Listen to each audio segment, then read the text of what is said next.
Ya, ya, yang Okey. gelak, ya, ya. Allahu Akbar. Assalamualaikum warahmatullahi wabarakatuh dan salam sejahtera. Kami dari kumpulan My Little Bunda yang diwakili oleh saya, Muhammad Raiman bin Ahmad dan rakan seperjuangan saya iaitu Nurul Fatah Hidayah binti Sohari. Pada kali ini kami akan membentangkan tentang medieval history ataupun dalam bahasa Melayunya, sejarah zaman pertengahan. Seterusnya saya akan serahkan pada saudari Fatihah. Dipersilakan. Okey. Saya akan menjelaskan bahagian umur zaman. Walaupun dalam beberapa bahasa zaman pertengahan dilabelkan dalam singular, adalah sukar untuk memikirkan era sebagai sesuatu selain zaman yang jamak. Ini sebahagiannya kerana banyak subjek yang dikelilingi oleh tempoh masa yang panjang dan sebahagiannya kerana sub-era kronologi dalam era. Secara umumnya, era zaman pertengahan dibagikan kepada 3 tempoh iaitu abad pertengahan awal, abad pertengahan tinggi dan abad pertengahan akhir. Seperti zaman pertengahan sendiri, setiap 3 tempoh ini tidak mempunyai parameter yang keras dan pantas. Slide seterusnya ialah abad pertengahan awal. Era medieval awal kadang-kadang masih dipanggil zaman gelap. Epitet ini berasal dari orang-orang yang mahu membandingkan tempoh terdahulu dengan kurang baik dengan apa yang mereka sebut sebagai zaman yang dicerahkan. Para cendekiawan moden yang telah benar-benar menelaah masa itu tidak akan mudah menggunakan label tersebut kerana penghakiman pada masa lalu mengganggu pemahaman yang benar tentang masa dan orang-orangnya. Namun, istilah ini masih agak mudah kerana alasan yang mudah kita ketahui tentang peristiwa itu dan budaya material pada masa itu. Era ini sering dianggap bermula dengan kejatuhan Rom dan berakhir pada abad ke-11. Ia merangkumi pemerintahan Karlemage, Alfred the Great dan Raja-Raja Denmark di England.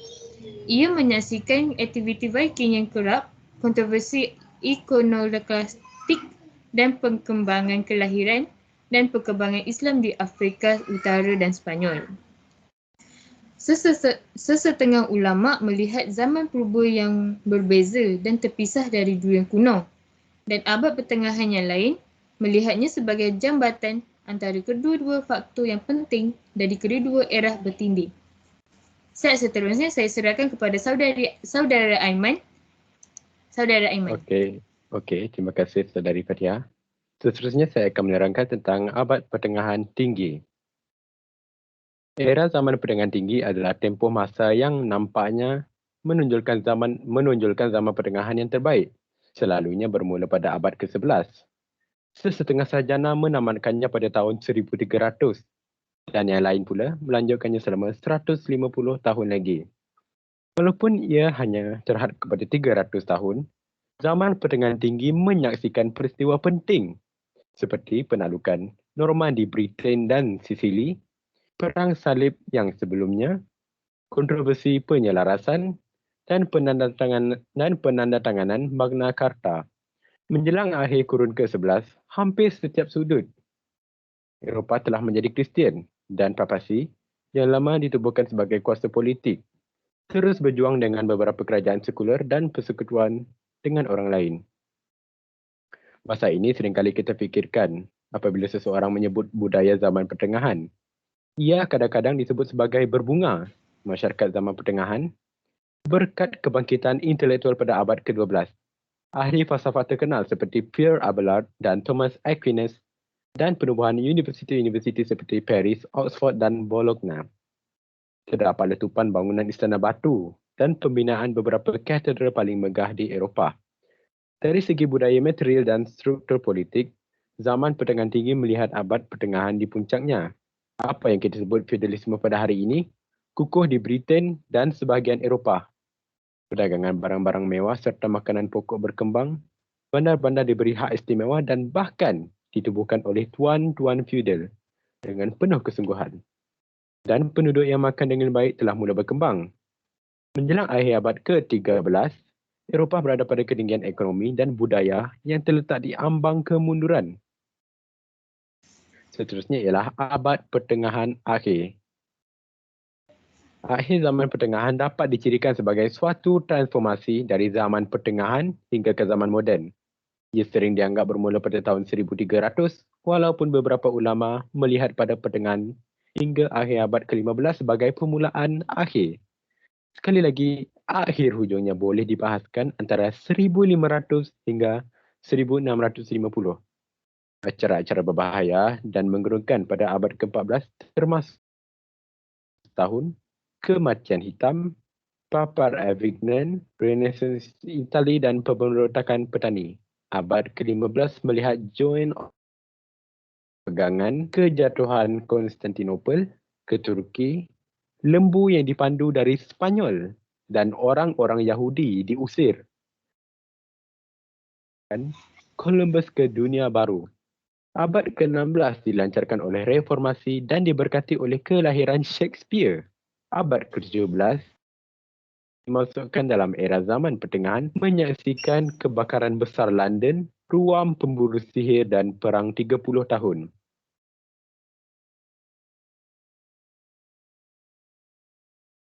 Mengintai. Zaman abad pertengahan menyaksikan hasil yang dahsyat. Keduanya berlimpah. Kematian hitam yang didahului oleh kebuluran dan penduduk yang terlalu banyak telah menghapuskan sekurang-kurangnya 1/3 dari Eropah dan menandakan kemunculan kemakmuran yang mencerikan era zaman pertengahan yang tinggi.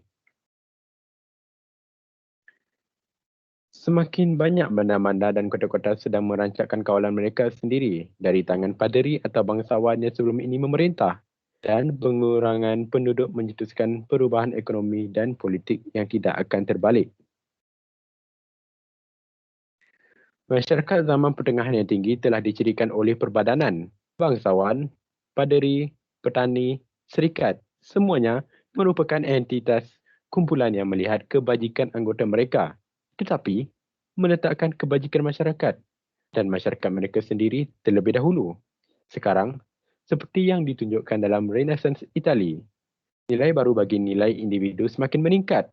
Tidak semestinya masyarakat zaman pertengahan atau masyarakat moden yang lewat menjadi budaya kesamarataan, tetapi benih gagasan hak asasi manusia telah disemai.